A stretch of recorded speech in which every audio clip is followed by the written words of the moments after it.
The purpose of this podcast is simple. We want you to get to know your doctor before meeting them in person, because you're making a life-changing decision and time is scarce. The more you can learn about who your doctor is before you meet them, the better that first meeting will be. There's no substitute for an in-person appointment, but we hope this comes close. I'm your host, Eva Shea, and you're listening to Meet the Doctor. Welcome to Meet the Doctor. My guest on the podcast today is Robert Wald, and he is a plastic surgeon in Fullerton, California, which is near the Bay. Am I right? No, it's near actually Disneyland in Orange County.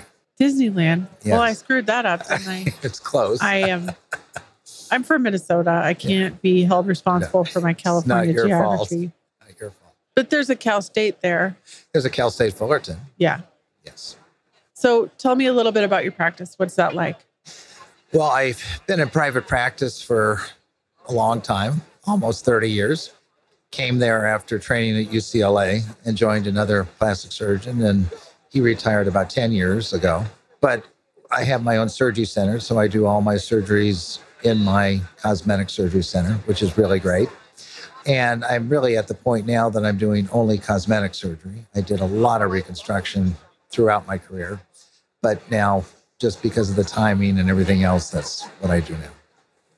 Are there certain procedures or sets of things that you're known for?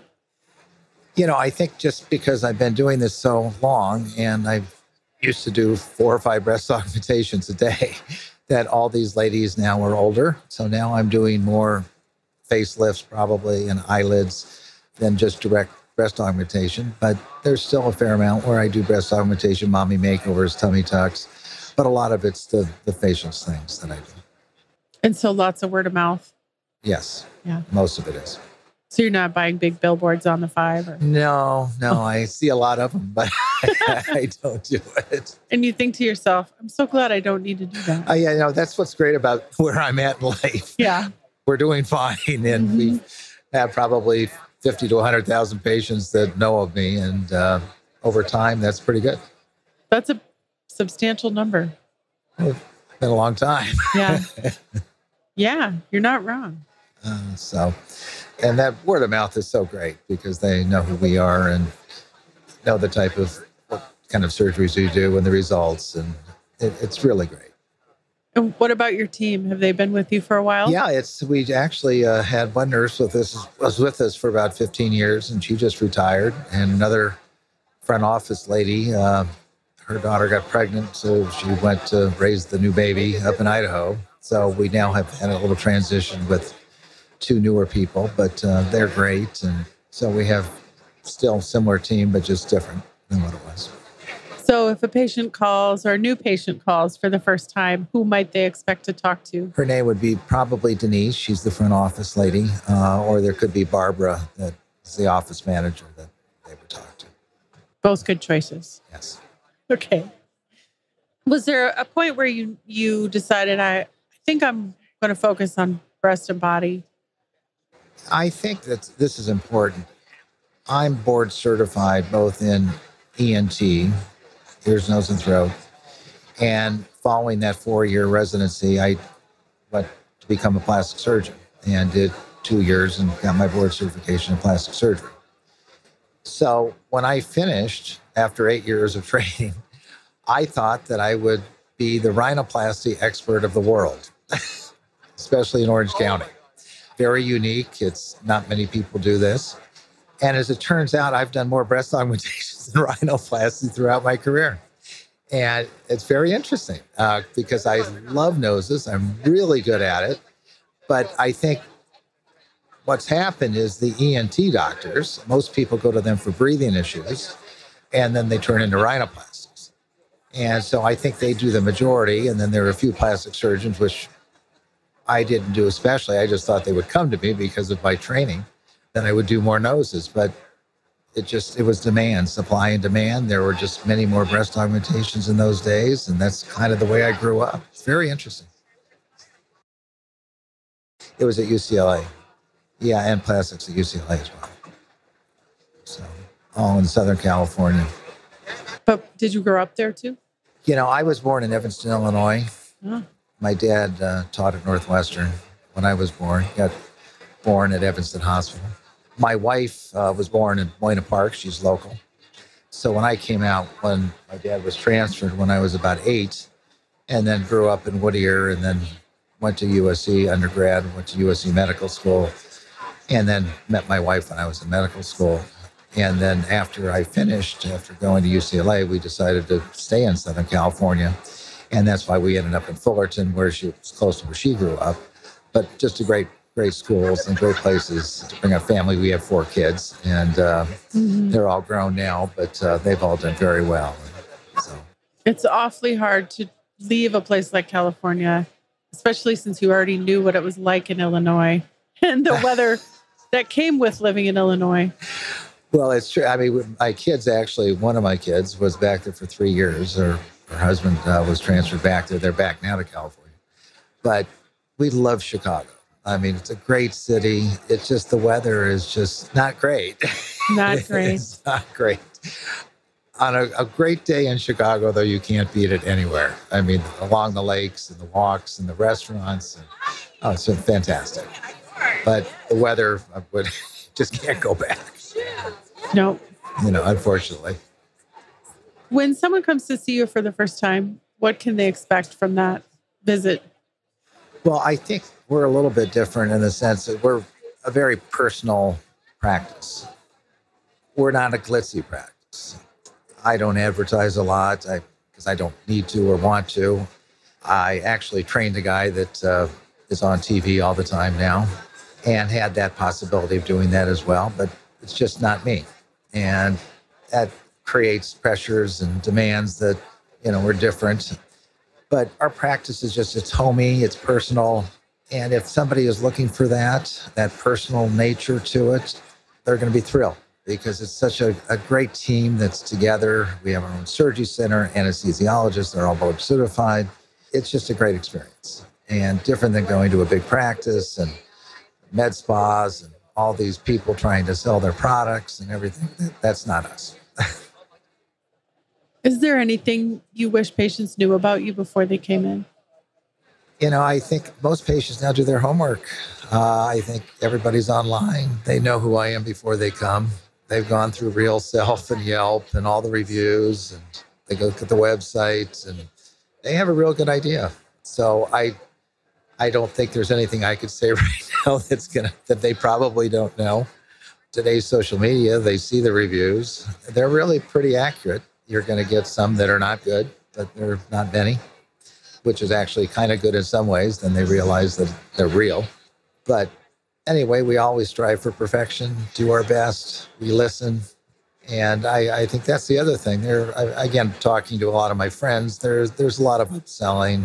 Patients that come in and they say, well, gee, I went to this other doctor and I went in for a nose and wanted to do liposuction, breast augmentation, all these other procedures, and I just went in for my nose. So we're not that way. And I think that would be maybe the message to purvey, that we're there for you, whatever you want to discuss. We're not there to force you into surgery. There's no pressure. There's no sales. We're here to educate, and I'll give you the best possible opinion and experience if you choose to do it.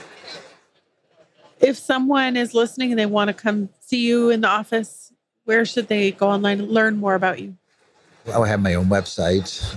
Look up Dr. Robert Wald. It's very easy to find in Fullerton. It'll pop up. It's got all the information there. Do you do any social media? Yeah, I do some. I do some Yelp, but Real Self, Instagram. I don't do Twitter or TikTok. No dancing videos. No dancing videos. That's not me. I'm not that good a dancer either. So. I sort of wonder about the decision-making skills of someone who would choose their surgeon based on their finding them, dancing on TikTok. There's a group. They're younger. Yeah. Obviously. But it's interesting. It's social media, as you know, is very interesting. And some people want that kind of doctor that's hip, that's cool, that dances, that parties, and that's okay. I have learned so much from these kids. And I was just thinking about the first time I went to Disneyland, we were on the shuttle from the parking lot to the gate, right? And this girl on the bus kept double tapping. She was going so fast. Zoom, zoom, double tap, zoom, zoom, double tap. And I said to my friend, what is she doing? And she was like, she's on Instagram. And I thought, it was like my mind was blown. That's what they're doing on there? And the speed with which they were consuming the content and engaging with it was so shocking to me. And then it just happened again. That was in 2017. I know exactly when I had that revelation. This one was, and sorry for the ramble, That's but okay. A patient of one of my clients in San Diego made an Instagram to document her skinny BBL, a page just for that. And I said, why did she do that? Well, we interviewed her and she said, I looked on TikTok and there was nothing. Nobody was talking about doing skinny BBL. So I thought, well, I need to do it. Wow. So because there was nothing on TikTok, therefore there must be nothing and I will create it myself. And this is how this is happening. You're right. So it's very interesting. If I've been saying we don't need to bother with TikTok for a long time, I have been saying that. I am changing my mind because that can't be the source of information. It's not my source. It's not mine either, but it's there theirs. though. It's big. Yeah. And that's why you mentioned the dancing doctor. Yeah. And that's what they're on. And it used to be Snapchat too. That used to be a big thing. That's talk about a marketing waste. But I don't know. I mean, this younger generation that's just coming out of school, especially if you're interested in cosmetic surgery, they have to do it to be known. Yeah. It's a certain niche. They do. Well, what do you like to do when you're not at work? Well, I like to have fun. After I retire, I'm going to become a sommelier. Are you practicing? Every day. Not every day, but been practicing for many, many years. And we've traveled the world and in search of great wines. And I love history. I love culture, and it all kind of blends together. There's nothing better than searching out great wines at little expense. But I just have so much fun with it. We also like to exercise. I run. We bike. We just got back from Ireland on a bike trip, which was really fun. So we're very active in that sense. And we have 7 grandchildren. So that keeps us busy as well, which is awesome. Really fun. So we're active, and it's great. Well, thank you for sharing yourself with us today. It was a pleasure getting to know you a little better. Come back anytime. If you're considering making an appointment or are on your way to meet this doctor, be sure to let them know you heard them on the Meet the Doctor podcast. Check the show notes for links, including the doctor's website and Instagram, to learn more. Are you a doctor or do you know a doctor who'd like to be on the Meet the Doctor podcast? Book your free recording session at meetthedoctorpodcast.com. Meet the Doctor is made with love in Austin, Texas, and is a production of The Axis, TheAxis.io.